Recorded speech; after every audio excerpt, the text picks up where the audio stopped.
शुश्रूषया परमया। परमया शुश्रूषया, ये परम शुश्रूषा क्या है?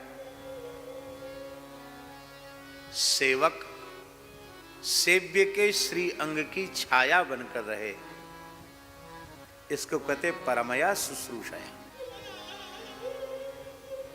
आप जिसकी भी सेवा करते हैं उसकी काया की छाया बनकर यदि आप रह रहे हैं और आपने अपने अस्तित्व को मिटा दिया,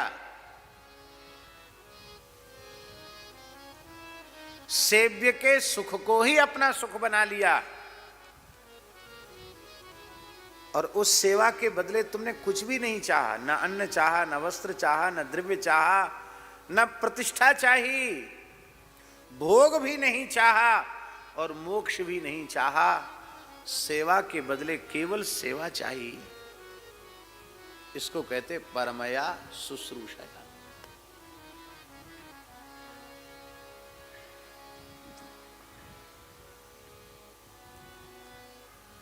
हमारे वृंदावन की घटना है महाराज जी।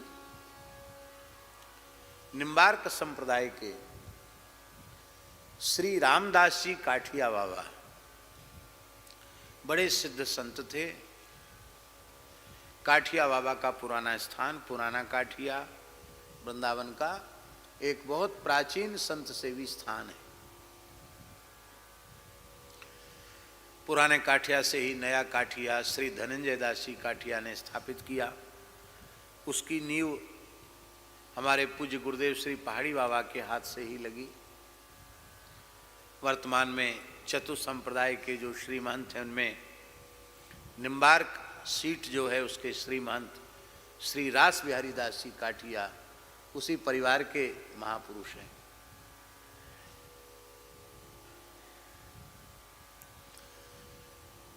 तो श्री रामदास जी काठिया बड़े सिद्ध संत थे, ब्रज विदेही श्री महंत,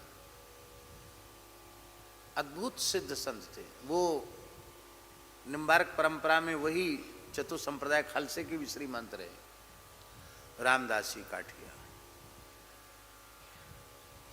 महान योगी, महान सिद्ध। उनके जीवन के ऐसे ऐसे विलक्षण प्रसंग हैं कि आप सुनकर अवाक रह जाएंगे। और अब एक घटना आप सुनिए। अंग्रेजी शासन का काल था उस समय। लगभग 150 वर्ष पुरानी बात होगी।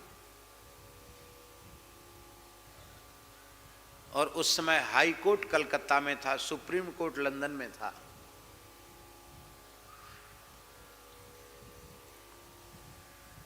और वहां के मुख्य जस्टिस चौधरी बाबू, कलकत्ता हाई कोर्ट के मुख्य न्यायाधीश,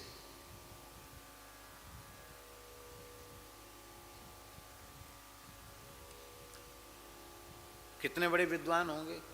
अंग्रेजों के शासन में इतना बड़ा पद उनको मिलना कोई सामान्य बात थी। और वो अपनी छत के ऊपर विश्राम कर रहे थे। बाबा आकाश मार्ग से जा रहे थे, काठिया बाबा, और वो उतरे उनकी छत पर। उतर करके कोई ध्यान धारणा की जुक्ति बताई, वो फटकार लगाई। बड़ा बैरिस्टर बन गया, बड़ा जज बन गया, पड़ा पड़ा सो रहा है, साधन कर।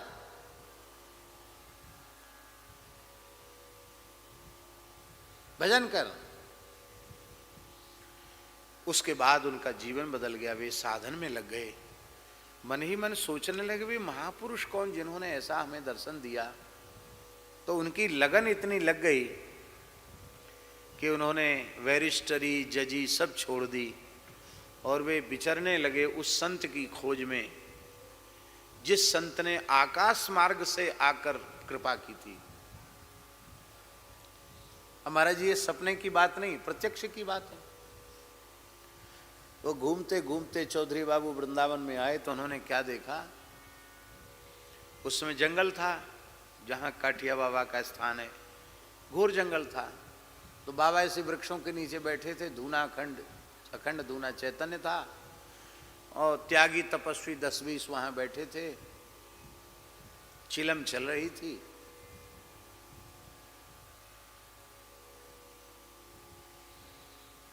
लोग चिलम पी रहे थे, बाबा भी बैठे थे प्रसादी। अमनिया कैसे पिए, महाराज एक फूंक लगा दो, तो महाराज भी ले लेते थे। और महाराज डांट डपट भी कर रहे थे, उसमें गाली भी दे रहे थे, गालियां भी दे रहे थे, गंदी भद्दी गालियां भी दे रहे थे। अब वो इतने पढ़े लिखे थे, चौधरी बाबू मन में सोचने लगे, ये महापुरुष तो वही है, बिल्कुल वही स्वरूप है, ऐसी एक लंगोटी है, काठ का आड़बंद है, विशाल जटाएं हैं, अखंड विभूति है, द्वादश तिलक है, तो महात्मा तो वही है। लेकिन ये तो ऐसे ही बैठे हैं, धुना है, और पढ़े लिखे लोग भी इनके आसपास नहीं, सब धुआं धक्कड़ वाले लोग हैं।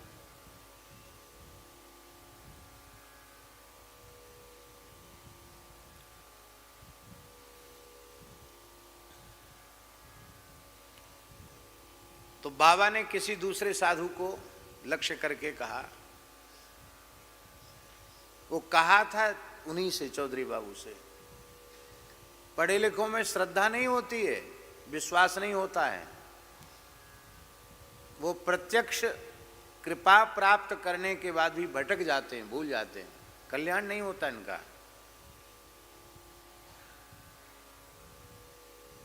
अरे भाई, ये तो श्रद्धा और विश्वास का मार्ग है, और गोल मटोल कह के सारी घटना वो कह गए। अब तो पक्का हो गया कि यही है। धीरे धीरे उनके पास वो आने लगे।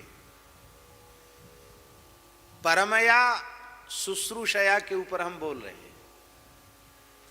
वे प्रतिवर्ष 84 कोस ब्रज की परिक्रमा करते थे काठिया बाबा, और आज भी उस परंपरा में प्रतिवर्ष परिक्रमा चलती है।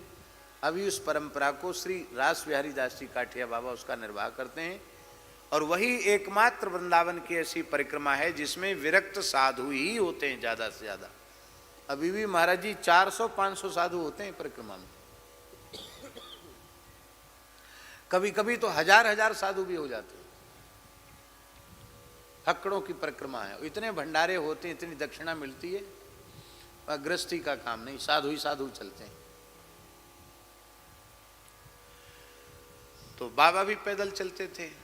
बाबा आचार विचार वाले बहुत थे, उनकी गैया भी उनके साथ चलती थी, उसी का दूध लेते थे वो,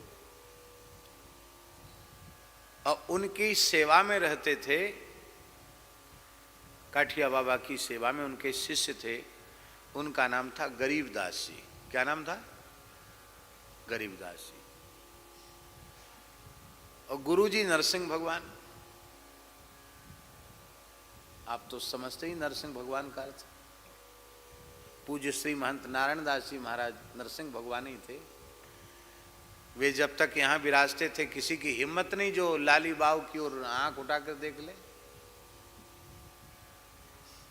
शेर थे। तो महाराज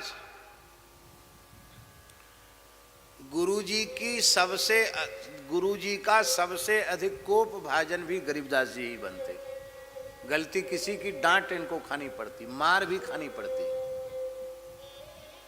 एक बार तो ऐसा हो गया कि चौधरी बाबू परिक्रमा में थे, वे कांप गए, बोले भैया भले ही सिद्ध पुरुष हों पर हमारा गुजारा यहां नहीं। घटना क्या थी?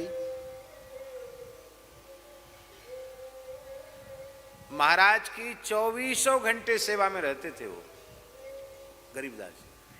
यहां तक कि महाराज शौच के लिए जाते तो उनका 4-4.5 शेर का कमंडल वो लेके जाते थे। वहां जाकर महाराज को कमंडल देते, वहां से कमंडल लेके आना। संपूर्ण सेवा वो करते थे। और गुरु महाराज के पत्तल में जो कुछ बच जाता था उसी को वे ग्रहण करते थे, अलग से कुछ नहीं लेते थे। अहरनिश सेवा करते थे। और गुरुजी भी केवल उन्हीं के हाथ का छुआ खाते थे, वही बनाते थे गुरु जी का। उनके शालिग्राम जी की सेवा करना, भोग लगाना। तो बना रहे थे टिक्कड़, और एक बंगाल के सेवक थे, बंगाल की एक महिला थी, और उन्होंने टाट से घेर देते थे जहां महाराज की रसोई बनती थी, कोई नजर न पड़े। उसने ऐसे झांक के देख लिया और बाबा की नजर पड़ी। ओ बाबा वहीं से चिल्लाए। तो महाराज वो तो महिला तो भाग गई। अब बाबा वहां दौड़े हुए आए तो सारा गुस्सा उन्होंने गरीबदास पर उतारा। अब तहस नहस कर दिया, और लक्कड़ उठा करके, जलता हुआ लक्कड़ उठाकर दे और बड़ी भारी पिटाई, इतनी पिटाई बेहोश हो गए बेचारे। लोगों ने तो समझा कि ये गए, पधार गए। इतनी पिटाई। वो बाबा अपने छत्ता के नीचे आए और अपने कंबल, अपना कपड़ा मुंह के आगे डालकर बैठ गए भजन करने। थोड़ी देर में गरीबदास जी उठे, स्नान किया, फिर से गैया के गोबर से चौका लगाया, फिर रसोई बनाई, ठाकुर जी को भोग लगाया, और फिर गुरु जी को पवाया। आज समय से प्रसाद नहीं हुआ, लेट हो गए, स्वाभाविक है, द्वारा सब तैयारी करेंगे तो लेट हो जाएंगे। और गुरु महाराज भी ऐसे विलक्षण पा तो लिए, लेकिन रोज कुछ न कुछ छोड़ देते थे। आज तो पत्तल को ऐसे चाट लिया उन्होंने, मतलब सब्जी का एक कण भी नहीं छोड़ा, कुछ नहीं छोड़ा, खाली पत्तल। तो उसी को उन्होंने जीभ से लगा के सिर से विसर्जित कराए। रात्रि का समय था। श्री काठिया बाबा पौढ़े थे, लेटे थे, और गरीबदास एक कटोरी में घी लेकर महाराज के चरणों के तल में लगा रहे थे। लगाते लगाते उनके आंख से आंसू बह रहे थे। तो न चाहते हुए भी एक आंसू गुरु महाराज के चरण पर टपक गया।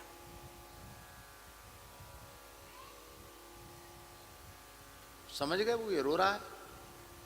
तुरंत उन्होंने पैर खींच लिए, उठ के बैठ गए। क्यों रो रहा है? हाँ, क्यों क्यों रो रहा है?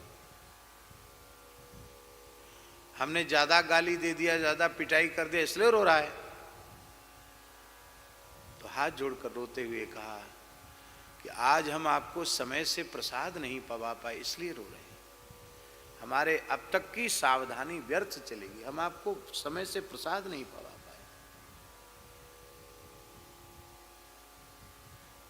पर बस एक ही प्रार्थना है, इस अपराधी को, इस दीनहीन को अपने चरणों से अलग मत करना। मैं आपकी सेवा के बिना जीवित नहीं रह सकता। रोने लगे फूट फूट के। महाराज ने खींचा उसको, गरीबदास जी को, छाती से लगा लिया। बोले बेटा, मैं तो केवल तुम्हारी परीक्षा ले रहा था, कठोर से कठोर परीक्षा, देखता हूं तू कितना सहनशील है। पर आज मेरा हृदय चक्र जागृत हो गया है, मैं प्रसन्न हूं तेरी सेवा से। वरदान मांग, क्या चाहिए? मैं सर्वसमर्थ हूं, तू जो मांगेगा वह दे सकता हूं मैं। क्या चाहिए बोल? ले अंतिम श्वास तक, जब तक मेरे शरीर में अंतिम श्वास है तब तक मैं आपकी सेवा करूं। मुझे सेवा के बदले कुछ नहीं चाहिए। नहीं नहीं और कुछ मांग।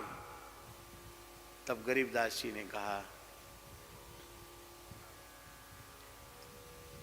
कि आप सब संतों से सुनते हैं कि मानव जन्म का फल है अपने आराध्य इष्ट युगल सरकार श्यामा श्याम का इन्हीं नेत्रों से प्रत्यक्ष दर्शन कर लेना। मेरे पास भजन का साधन का बल तो है नहीं, मैं तो सर्वथा अपात्र कुपात्र अयोग्य व्यक्ति हूँ, और आपकी करुणा हो जाए तो युगल सरकार की झलक हमें भी प्राप्त हो जाए। क्यों रोता है? स्वयं युगल सरकार तुझे लेने आएंगे, तो इसी शरीर से इन्हीं आंखों से उनका प्रत्यक्ष दर्शन करेगा।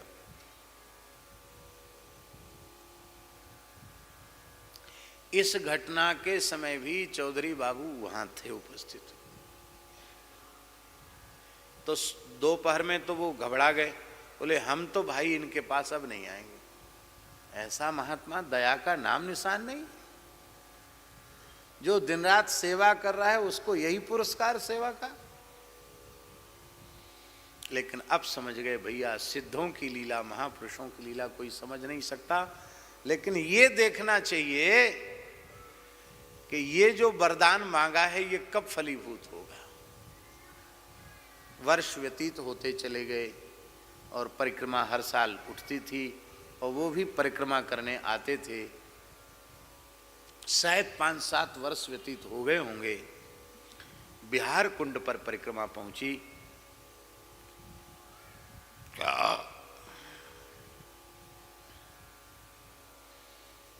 और महाराज को बना करके और भोग लगा के पवा दिया था गरीबदास जी ने।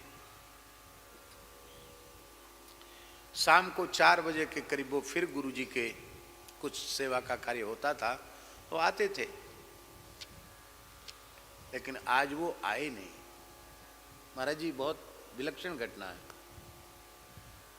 तो उन्होंने कहा, ए गरीबदास कहाँ गया? बोले पता नहीं क्या बात है, आज उनको बहुत तेज बुखार आ गया है, वो तो उठ भी नहीं पा रहे। बाबा उठे अपने आसन से, पहुंच गए वहां। बच्चा कैसा है? कहा गुरुदेव लगता है अब समय आ गया है। हाँ हाँ समय आ गया है, तैयार हो? हाँ तैयार है। क्या इच्छा है? बोले मैं चाह कर भी उठ नहीं पा रहा हूं, आप अपना दाहिना चरण उठाकर मेरे माथे पर रख दें। बाबा ने चरण उठाया, सिर पर रख दिया। और क्या तेरी इच्छा है? आपका चरणोदक मिल जाता तो मेरा जीवन सफल हो जाता। मरे दो मेरा पैर, पिला दे इसको। चरणामृत भी दे दिया। बैठ गए बाबा वहीं भूमि में, सिर पे हाथ फिराए।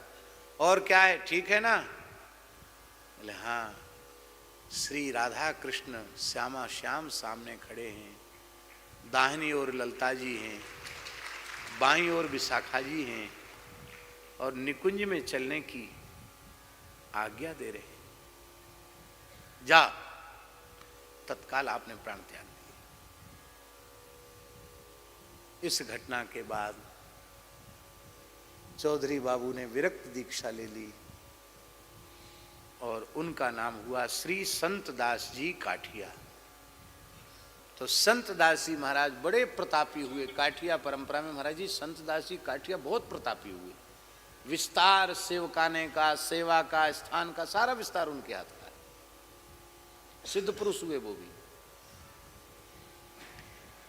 इसको कहते हैं शुश्रूषया परमया। आज तनिक भी स्वामी के मन के विरुद्ध कितना हो रहा है, इसकी तो सेवकों को परवाह ही नहीं है। शिष्य सेवक के मन के विरुद्ध कोई एक बात हो जाए, बस उसी में सेवकों का मुंह फूल जाता है, और फिर वो मन ही मन कहते हैं कि हम तो इनकी अक्ल ठिकाने लगा देंगे। तो अब हम आपसे पूछते हैं, जो अपने स्वामी की, अपने गुरुजनों की ही अक्ल ठिकाने लगाने का विचार अपने मन में रखता हो, उसको क्या मिलेगा? रिद्धि मिलेगी कि सिद्धि मिलेगी कि भोग मिलेगा कि मोक्ष मिलेगा? क्या मिलेगा? कुछ नहीं मिलेगा।